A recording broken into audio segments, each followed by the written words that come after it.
किसी रामगढ़ साम्राज्य में सूर्यभान नामक एक राजा रहा करता था। उसकी बीवी का नाम सत्यभामा था और उनकी दो पुत्रियां थी। वे अपने जीवन में काफी खुश थे, किंतु शायद इसे प्रकृति को ये मंजूर नहीं था। कुछ वर्षों पश्चात रानी की मृत्यु हो जाती है, जिससे राजा काफी दुखी हो गया। किंतु मंत्रियों के सुझाव तथा दोनों पुत्रियों को माँ की कमी ना खले, इसी वजह से राजा ने दूसरी शादी कर ली। सौतेली माँ कुछ दिनों तक दोनों पुत्रियों के साथ अच्छा व्यवहार करती रही, किंतु वो कहते हैं ना, वक्त का पता नहीं चलता अपनों के साथ, पर अपनों का पता चल जाता है वक्त के साथ। कुछ दिन बीतने के बाद सौतेली माँ ने अपना असली रूप दिखाना शुरू कर दिया। वे राजा की दोनों पुत्रियों को यातनाएं देने लगी। जब उसका इससे भी मन नहीं भरा तो उन्हें मारने पीटने भी लगी और कई बार तो उन्हें खाना भी नहीं खिलाती। दोनों बहनें, जो अपनी माँ के गम से ठीक से उभरी भी नहीं थी, वो ये देखकर सब भीतर तक टूट चुकी थी। किंतु ये भली भांति जानती थी कि यदि ये घटना अपने पिताजी को बताएगी तो उनके पिता और अधिक दुखी हो जाएंगे। इस कारणवश उनकी कोई गलती न होने के बावजूद भी वह दोनों सभी यातनाएं झेलती रहीं। किंतु सौतेली माँ कहाँ मानने वाली थी। वो राजा के पास जाकर बोली, महाराज, यदि आप हमसे तनिक भी प्रेम करते हैं तो इन दोनों पुत्रियों को देश निकाला दे दीजिए, वरना हम आपसे कभी भी बात नहीं करेंगे। रानी के हट के आगे राजा की एक न चली और न चाहते हुए भी राजा को दोनों पुत्रियों को देश से निकालना पड़ा। छोटी बहन तो ये सब देखकर रोने लगी, किंतु बड़ी बहन ने उसे समझाया और दोनों राज्य की सीमा के बाहर एक बहुत ही घने और वीरान जंगल में पहुंच गए। चलते चलते वे चारों तरफ कुछ नहीं देख पा रहे थे, बस काला अंधेरा था और इस अंधेरे में वे दोनों अकेले थे, जहां उन दोनों के कदमों की आहट के अलावा कुछ और भी सुनाई नहीं देता था और वे बस चले जा रही थी। बड़ी बहन को लगा कि इस जंगल में ज्यादा समय तक रुकना सुरक्षित नहीं होगा। उन्हें रात्रि गुजारने के लिए किसी आशाने का प्रबंध करना होगा, किंतु चारों तरफ बस काला घनघोर अंधेरा दिखाई दे रहा था। तभी उन्हें दूर कहीं एक मकान में हल्की सी रोशनी आती दिखाई दी।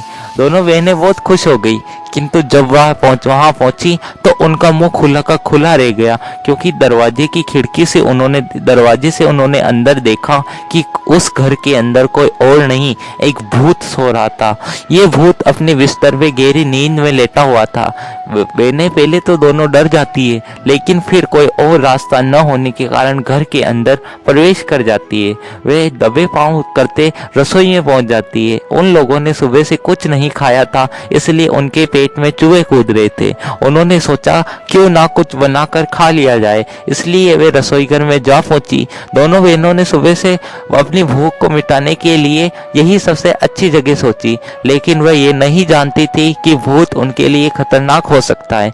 बड़ी बहन ने बहुत ही स्वादिष्ट हलवा बनाया। दोनों बहनों ने पेट भरकर हलवा खाया, किंतु जो हलवा बच गया था तो बड़ी बहन को दया आ गई। उसने सोचा, इस भूत की वजह से हमें खाना मिला है, क्यों ना बाकी बचा खाना इसके लिए छोड़ दिया जाए। और उसने दूसरी बहन को भूत के ऊपर हलवा रखने के लिए बोला, लेकिन छोटी बहन थोड़ी नटखट थी। उसने हलवा भूत के पिछवाड़े पर रख दिया। सुबह होते ही दोनों बहनें जंगल में छुप गई। जब भूत की आंख खुली तो उसने अपने पिछवाड़े पर देखा तो उसे हलवा दिखाई दिया। तो उसे आश्चर्य तो हुआ, परंतु उसने इसे नजरअंदाज कर दिया। उसने गलती से उसमें अपना हाथ डाल दिया, जो कि बहुत गर्म होने के कारण जल जाता है। जैसे ही वह इसे मुंह में लेता है तो उसे ये बहुत ही स्वादिष्ट लगता है। भूत इसको पूरा खा लेता है। ऐसा रोज होने लगा। भूत अपने कार्य को नजरअंदाज करता रहा, लेकिन ऐसा 3-4 दिन लगातार होने के बाद भूत को अब शक होता है। भूत को ऐसा लगने लगा कि मेरा पिछवाड़ा रात को उठकर हलवा बनाकर खाने जाता है, लेकिन वह ये नहीं जानता था कि ये किसकी शरारत है। भूत को इस चीज पे गुस्सा आया। उसे लगा कि ये पिछवाड़ा तो मेरी बात मानता ही नहीं है, इसको तो हलवा खाने की लत लग चुकी है। किसी भी चीज की लत अच्छी नहीं होती है, इसको तो मजा चखाना ही होगा। भूत ने गुस्से में आकर एक गलत फैसला ले लिया। भूत ने एक कड़ाव के अंदर बहुत गर्म तेल किया। तेल जब बहुत गर्म हो गया तो भूत ने उसमें अपना पिछवाड़ा डाल दिया और बोला, अब खाओ हलवा। बेचारा भूत क्या जानता था कि हलवे के चक्कर में उसका ही पकोड़ा बन जाएगा, और भूत उस तेल में जलकर मर गया। भूत के मरने के बाद वो बहनें जब शाम को वापस आती है तो देखते हैं कि भूत कड़ाव के अंदर खत्म हो चुका है तथा अब उस घर के अंदर कोई नहीं है। तो अब छोटी बहन और बड़ी बहन दोनों उसी घर में निवास करने लगती है। वे उसी के अंदर खाती है और रोज वहीं पे सो जाते हैं। एक दिन छोटी बहन जब घर की सफाई कर रही थी, तभी उसे एक तिजोरी मिलती है।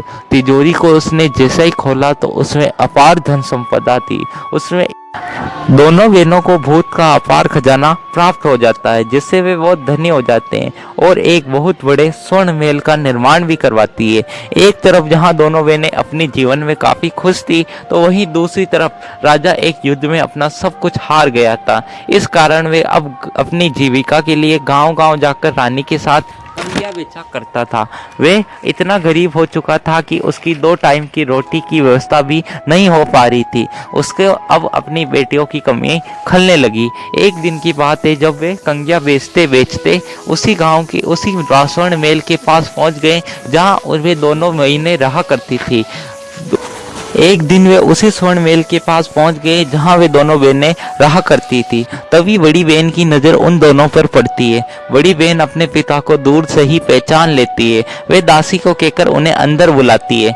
जब वे अंदर आते हैं तो वे दोनों भी उसे देखकर आश्चर्यचकित रह जाते हैं। वे बहनों के इस वैभव और इस विशाल संपदा को देखकर सौतेली माँ का तो मुंह खुला का खुला ही रह जाता है, परंतु अब वे लाचार थी। अब वे कुछ नहीं कर सकती थी। दोनों पुत्रियों ने अपने पिता का आदर सत्कार किया और वे उन्हें अच्छे वस्त्र पहनाकर अपने साथ रखा तथा सौतेली माँ को इसी प्रकार जीवन व्यतीत करने के लिए अपने महल से बाहर निकाल दिया। चाहे कुछ भी हो जाए, हमारे द्वारा किए गए सारे बुरे कर्मों का पश्चाताप हमें इसी जीवन में करना पड़ता है।